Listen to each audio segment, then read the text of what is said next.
ಪ್ರೀತಿಯುಳ್ಳ ದೇವಜನರೇ, ನಿಮ್ಮೆಲ್ಲರಿಗೂ ಯೇಸು ಕ್ರಿಸ್ತನ ಶ್ರೇಷ್ಠವಾದ ನಾಮದಲ್ಲಿ ವಂದನೆಗಳು. ಶಾಲೋಮ್, ನಿಮಗೆ ಸಮಾಧಾನವಾಗಲಿ. ಈ ನೂತನವಾದ ದಿನದಲ್ಲಿ ನಿಮ್ಮೆಲ್ಲರನ್ನ ನೋಡುವುದರಲ್ಲಿ ನಾನು ಬಹಳ ಸಂತೋಷವುಳ್ಳವನಾಗಿದ್ದೇನೆ.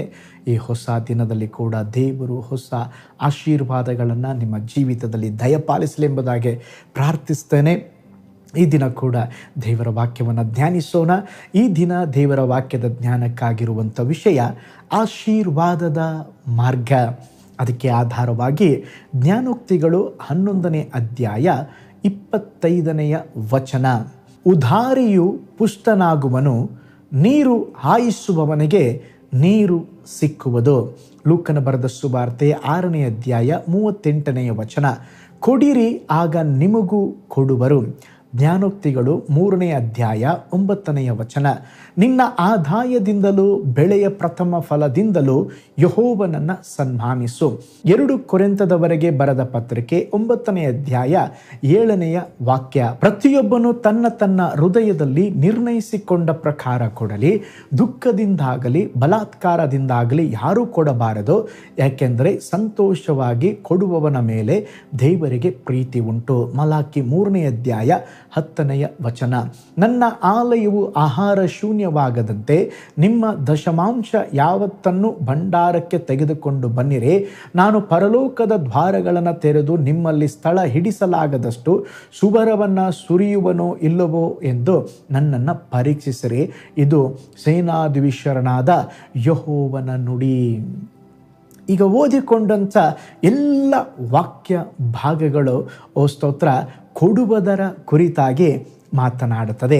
ಕೊಡುವುದರಲ್ಲಿ ಆಶೀರ್ವಾದವಿದೆ. ಆಲ್ರೆಡಿ ನಾವು ಓದಿಕೊಂಡಿದ್ದೇವೆ. ಏನಂತ ಹೇಳಿದ್ರೆ, ಉದಾರಿಯು ಪುಷ್ಟನಾಗ್ತಾನಂತೆ, ನೀರು ಹಾಯಿಸುವವನಿಗೆ ನೀರು ಸಿಕ್ಕುವುದು ಎಂಬುದಾಗಿ ವಾಕ್ಯದಲ್ಲಿ ನೋಡ್ತೇವೆ. ಪ್ರೀತಿಯುಳ್ಳ ದೇವಜನರೇ, ಸ್ತೋತ್ರ, ದೇವ ಭಕ್ತರು ಯಾವಾಗ ದೇವ ರಾಜ್ಯಕ್ಕಾಗಿ ದೇವರಿಗೆ ಕೊಡುತ್ತಾರೋ ಅವರ ಜೀವನ ಇರುವ ಹಾಗೆ ಇರುವುದಿಲ್ಲ. ಒಂದು ಅದ್ಭುತವಾದಂಥ ಸಾಕ್ಷಿಯನ್ನು ನಿಮ್ಮೊಂದಿಗೆ ಹಂಚಿಕೊಳ್ಳುತ್ತೇನೆ. ಹೆನ್ರಿ ಪಿ ಕ್ರೋವೆಲ್ ಎಂಬಂಥ ಒಬ್ಬ ಭಕ್ತರಿದ್ದರು. ಅವರು ಒಂದು ದೊಡ್ಡ ಕುಟುಂಬಕ್ಕೆ ಸೇರಿದವರು. ಅವರು ಚಿಕ್ಕ ವಯಸ್ಸಿನಲ್ಲಿ ಉಬ್ಬಸ ರೋಗದಿಂದ ಅಥವಾ ವೀಸಿಂಗ್ ಪ್ರಾಬ್ಲಮ್ ಅಲ್ಲಿ ಬಳಲುತ್ತಾ ಇದ್ದರು. ತಮ್ಮ ಚಿಕ್ಕ ವಯಸ್ಸಿನಲ್ಲೇ ಶಾಲೆಯನ್ನು ಬಿಟ್ಟರು. ಒಂದು ದಿವಸ DL ಮೂಡಿಯವರ ಪ್ರಸಂಗವನ್ನು ಕೇಳಿ ರಕ್ಷಣೆ ಮಾರ್ಗಕ್ಕೆ ಬಂದರು. ಆಗ ಅವರು ತೀರ್ಮಾನಿಸಿದರು, ಏನಂತ ಹೇಳಿದ್ರೆ, ನನಗೆ ಪ್ರಸಂಗ ಮಾಡಲಿಕ್ಕೆ ಸಾಧ್ಯವಿಲ್ಲ, ಆದರೆ ನಾನು ದೊಡ್ಡ ಬಿಸ್ನೆಸ್ ಮ್ಯಾನ್ ಆಗ್ಬೋದು, ದೇವರು ನನ್ನನ್ನು ಬ್ಲೆಸ್ ಮಾಡ್ಬೋದು.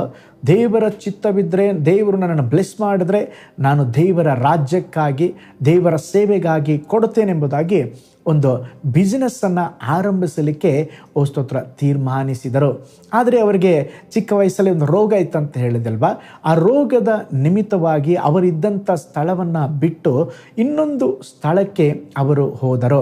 ಅಲ್ಲಿ ಆ ಸ್ಥಳದಲ್ಲಿ ಇರುವಾಗ ಅವರು ಪ್ರಾರ್ಥನೆ ಮಾಡಿದರು, ದೇವರೇ ನಾನು ಏನು ಮಾಡಬೇಕು, ಯಾವ ಬಿಸ್ನೆಸ್ ಮಾಡಬೇಕು ಅಂತೇಳಿ ದೇವರು ಒಂದು ಆಲೋಚನೆಯನ್ನು ಕೊಟ್ಟರು. ಏನಂತ ಹೇಳಿದ್ರೆ, ಒಂದು ಕ್ವಿಕ್ಕರ್ ಮಿಲ್ಸ್ ಎಂಬಂಥ ಓಟ್ಸ್ ಕಂಪನಿಯನ್ನು ನೀನು ಪ್ರಾರಂಭಿಸೋ, ನಾನು ನಿನ್ನ ಜೊತೆ ಇರ್ತೇನೆಂಬುದಾಗಿ ಅವರು ಆರಂಭಿಸಿದರು. ಆರಂಭಿಸಿದ 10 ವರ್ಷದ ಒಳಗಡೆ ಅಮೆರಿಕದ ಒಂದೊಂದು ಮನೆಯಲ್ಲಿ ಇವರ ಓಟ್ಸ್ ಕಂಪನಿಯ ಓಟ್ಸೇ ಬೆಳಗಿನ ಆಹಾರವಾಗಿ ಮಾರ್ಪಡ್ತು. ಅಷ್ಟು ಉನ್ನತದಲ್ಲೇ ದೇವರು ಬ್ಲೆಸ್ ಮಾಡಿದರು. ಅವರು ಆರಂಭದಲ್ಲಿ ಸ್ತೋತ್ರ 10ರಲ್ಲಿ 1 ಭಾಗವನ್ನು ಕೊಡ್ತಾ ಇದ್ದರು. ನಂತರ 30ರಷ್ಟು, 60ರಷ್ಟು, 70ರಷ್ಟು ಸಹ ಸೇವೆಗಾಗಿ ಕೊಟ್ಟು ಅಧಿಕವಾಗಿ ದೇವರನ್ನು ಘನಪಡಿಸಿದರು. ನೋಡ್ರಿ, ಓಟ್ಸ್ ಕಂಪನಿ ಲೋಕವೆಲ್ಲ ಹರಡಿತು. ಅನೇಕರು ಇವತ್ತು ಅದನ್ನು ಉಪಯೋಗಿಸುತ್ತಾ ಇದ್ದಾರೆ. ನೋಡ್ರಿ, ನಾನು ದೇವರಿಗೆ ಕೊಡುತ್ತೇನೆಂಬುದಾಗಿ ತೆಗೆದುಕೊಂಡಂಥ ಒಂದು ತೀರ್ಮಾನದ ನಿಮಿತ್ತವಾಗಿ ದೇವರು ಅವರ ಜೀವಿತವನ್ನು, ಅವರ ಬಿಸ್ನೆಸ್ಸನ್ನು ಬ್ಲೆಸ್ ಮಾಡಿದರು. ಬಿಸ್ನೆಸ್ ಬ್ಲೆಸ್ ಮಾಡುವುದು ಮಾತ್ರವಲ್ಲ, ಆರೋಗ್ಯದಲ್ಲಿ ಸಹ ಒಂದು ಚೇತರಿಕೆ ಉಂಟಾಯಿತು. ಅವರಿಗೆ ಕಾಡುತ್ತಾ ಇದ್ದಂಥ ಆ ಉಬ್ಬಸ ರೋಗದಿಂದ ದೇವರು ಬಿಡುಗಡೆಯನ್ನು ಕೊಟ್ಟರು. ಪ್ರೀತಿಯುಳ್ಳ ದೇವಜನರೇ, ನಮ್ಮ ಸಂಪತ್ತಿನಿಂದ, ನಮ್ಮ ಹಣದಿಂದ ದೇವರನ್ನು ಘನಪಡಿಸುವಾಗ ದೇವರು ನಮ್ಮನ್ನು ಘನಪಡಿಸುತ್ತಾರೆ. ನನ್ನನ್ನು ಸನ್ಮಾನಿಸುವವರನ್ನು ನಾನು ಸನ್ಮಾನಿಸ್ತೇನೆಂಬುದಾಗಿ ದೇವರು ಹೇಳಿದ್ದಾರೆ. ನೋಡ್ರಿ, ಅದಕ್ಕೆ ಒಳ್ಳೆಯ ಉದಾಹರಣೆ ಕ್ವಿಕ್ಕರ್ ಓಟ್ಸನ್ನು ಸ್ಥಾಪಿಸಿದಂಥ ಹೆನ್ರಿ ಪಿ ಕ್ರೋವೆಲ್ ಎಂಬಂಥ ದೇವಜನರು. ಹಾಗಿರೋದಾದರೆ ಈ ಹೊಸ ದಿನದಲ್ಲಿ ಕೂಡ ಒಂದು ತೀರ್ಮಾನವನ್ನು ತೆಗೆದುಕೊಳ್ಳೋಣ. ನಮಗೆ ಸೇವೆ ಮಾಡಲಿಕ್ಕೆ ಆಗೋದಿಲ್ಲ, ಆದರೆ ಸೇವೆ ಮಾಡುವ ಸೇವಕರಿಗೆ ಕೊಡಬಹುದು. ನಮಗೆ ಸುವಾರ್ತೆಯನ್ನು ಸಾರಲಿಕ್ಕೆ ನಮಗೆ ಆಗುತ್ತಾ ಇಲ್ಲ, ಸುವಾರ್ತೆ ಸಾರುವವರಿಗೆ ನಾವು ಸಪೋರ್ಟ್ ಮಾಡಬಹುದು. ಹಾಗಿರುವುದಾದರೆ ನಮ್ಮ ಜೀವಿತದಲ್ಲಿ ಒಂದು ತೀರ್ಮಾನವನ್ನು ತೆಗೆದುಕೊಳ್ಳೋಣ. ಕರ್ತನೇ, ನಿನ್ನ ರಾಜ್ಯಕ್ಕಾಗಿ ನಾನು ಕೊಡುತ್ತೇನೆ, ನಿನ್ನ ರಾಜ್ಯಕ್ಕಾಗಿ ನಾನು ಬಿತ್ತುತ್ತೇನೆ. ಮನುಷ್ಯರನ್ನ ನೋಡಿ ಕೊಡಬೇಡ್ರಿ, ದೇವರನ್ನ ನೋಡಿ ಕೊಡ್ರಿ. ಕಷ್ಟಪಟ್ಟು ಕೊಡಬಾರದು, ಇಷ್ಟಪಟ್ಟು ಕೊಡಬೇಕು. ಅದಕ್ಕೆ ದೇವರ ವಾಕ್ಯ ಹೇಳ್ತದೆ, ಓ ಸ್ತೋತ್ರ, ಸಂತೋಷವಾಗಿ ಕೊಡುವವನ ಮೇಲೆ ದೇವರಿಗೆ ಪ್ರೀತಿ ಇದೆ. ಹಾಗಾದರೆ ಆಶೀರ್ವಾದ ಮಾರ್ಗ ಎಲ್ಲಿದೆ? ಆಶೀರ್ವಾದ ಎಲ್ಲಿಂದ ಬರುತ್ತದೆ? ಕೊಡುವುದರಲ್ಲಿದೆ. ಓ ಸ್ತೋತ್ರ. ಅದಕ್ಕೆ ದೇವರ ವಾಕ್ಯ ಹೇಳುತ್ತದೆ, ಕೊಡಿರಿ ಆಗ ನಿಮಗೆ ಕೊಡಲ್ಪಡುವುದು. ನಿಶ್ಚಯವಾಗಿ ಈ ದಿನ ನಾನು ಪ್ರಾರ್ಥಿಸ್ತೇನೆ, ಒಂದು ತೀರ್ಮಾನವನ್ನು ತೆಗೆದುಕೊಳ್ಳ್ರಿ. ಕಣ್ಗಳನ್ನು ಮುಚ್ಚೋಣ, ನಾವು ಪ್ರಾರ್ಥನೆ ಮಾಡೋಣ. ಓ ಸ್ತೋತ್ರ, ಆಶೀರ್ವಾದದ ಮಾರ್ಗ ಕೊಡುವುದರಲ್ಲಿದೆ. ಇವತ್ತೊಂದು ತೀರ್ಮಾನವನ್ನು ತೆಗೆದುಕೊಳ್ಳೋಣ. ಸ್ವಾಮಿ, ನಿಮ್ಮ ಸೇವೆಗೆ, ದೇವರ ರಾಜ್ಯಕ್ಕೆ, ಸುವಾರ್ಥ ಸೇವೆಗೆ ಸ್ವಾಮಿ ದೇವರೇ ಸ್ತೋತ್ರ, ನನ್ನ ಸಂಪಾದನೆಯಲ್ಲೇ ಒಂದು ಭಾಗವನ್ನು ನಿಮ್ಮ ರಾಜ್ಯಕ್ಕಾಗಿ ಬಿತ್ತುತ್ತೇನೆ. ಹಲ್ಲೆಲೂಯಾ. ಕರ್ತನೆ, ನಿಮಗೆ ಕೊಡುವವರನ್ನು, ನಿಮ್ಮ ರಾಜ್ಯಕ್ಕೆ ಬಿತ್ತುವವರನ್ನು ನೀನು ಕೈ ಬಿಡುವವರಲ್ಲ. ಅವರನ್ನು ಬ್ಲೆಸ್ ಮಾಡೋ ದೇವರು, ಅವರ ಕುಟುಂಬಗಳನ್ನು ಉದ್ಧರಿಸುವ ದೇವರು, ಕೆಲಸದಲ್ಲಿ ಬಡ್ತಿಯನ್ನು ಕೊಡುವಂಥ ದೇವರು. ಕರ್ತನೆ, ಈ ದಿನ ಯಾರೆಲ್ಲ ತೀರ್ಮಾನ ತೆಗೆದುಕೊಂಡು ದೇವರ ರಾಜ್ಯಕ್ಕಾಗಿ ಬಿತ್ತುವುದಕ್ಕೆ ಸಿದ್ಧವಾಗಿದ್ದಾರೋ ಅವರ ಕೈಯನ್ನು ಬ್ಲೆಸ್ ಮಾಡ್ರಿ, ಅವರ ಕೈ ಪ್ರಯಾಸಗಳನ್ನು ಬ್ಲೆಸ್ ಮಾಡ್ರಿ, ಅವರ ಕುಟುಂಬವನ್ನು, ಅವರು ಮಾಡುವಂಥ ಬಿಸ್ನೆಸ್ಗಳನ್ನು, ಓ ಸ್ತೋತ್ರ, ಎಲ್ಲದರಲ್ಲಿ ದೈವಿಕವಾದಂಥ ಆಶೀರ್ವಾದ ಉಂಟಾಗಲೆಂಬುದಾಗಿ ಪ್ರಾರ್ಥಿಸ್ತೇವೆ. ನಿನ್ನ ನಾಮದಲ್ಲಿ ಬ್ಲೆಸ್ ಮಾಡ್ತೇವೆ.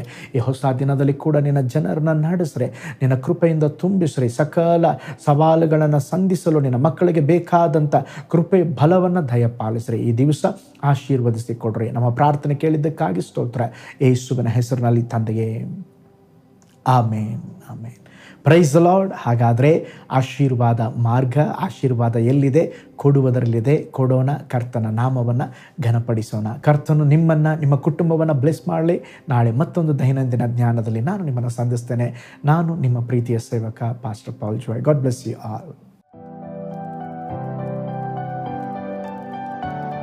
ಕರ್ತನಲ್ಲಿ ಪ್ರಿಯರೇ, ಈ ಸಂದೇಶ ಮತ್ತು ಪ್ರಾರ್ಥನೆ ನಿಮಗೆ ಆಶೀರ್ವಾದಕರವಾಗಿದ್ದರೆ, ದೇವರು ನಿಮ್ಮನ್ನು ಪ್ರೇರೇಪಿಸಿದರೆ, ನಂಬಿಕೆಯಿಂದ ಸಾಗುವ ಈ ಸೇವೆಗೆ ನಿಮ್ಮ ಅಮೂಲ್ಯವಾದ ಕಾಣಿಕೆಯನ್ನು ಬಿತ್ತಿರಿ. ಪ್ರೀತಿಯ ದೇವಜನರೇ, ವಾಯ್ಸ್ ಆಫ್ ಹೋಪ್ ಮಿನಿಸ್ಟ್ರಿಯ ವತಿಯಿಂದ ಕೋರಮಂಗಲದಲ್ಲಿ ಪ್ರತಿ ಭಾನುವಾರ ಬೆಳಿಗ್ಗೆ 9:30ಕ್ಕೆ ಕನ್ನಡ ಆರಾಧನೆ ನಡೆಯುತ್ತಿದೆ. ಆತ್ಮಭರಿತವಾದ ಆರಾಧನೆ, ಮನಮುಟ್ಟುವ ಸಾಕ್ಷಿ, ಬಲಪಡಿಸುವ ದೇವ ಸಂದೇಶ. ಬನ್ನಿ, ನಮ್ಮೊಂದಿಗೆ ಭಾಗಿಯಾಗಿ ಕರ್ತನನ್ನು ಆರಾಧಿಸಿರಿ.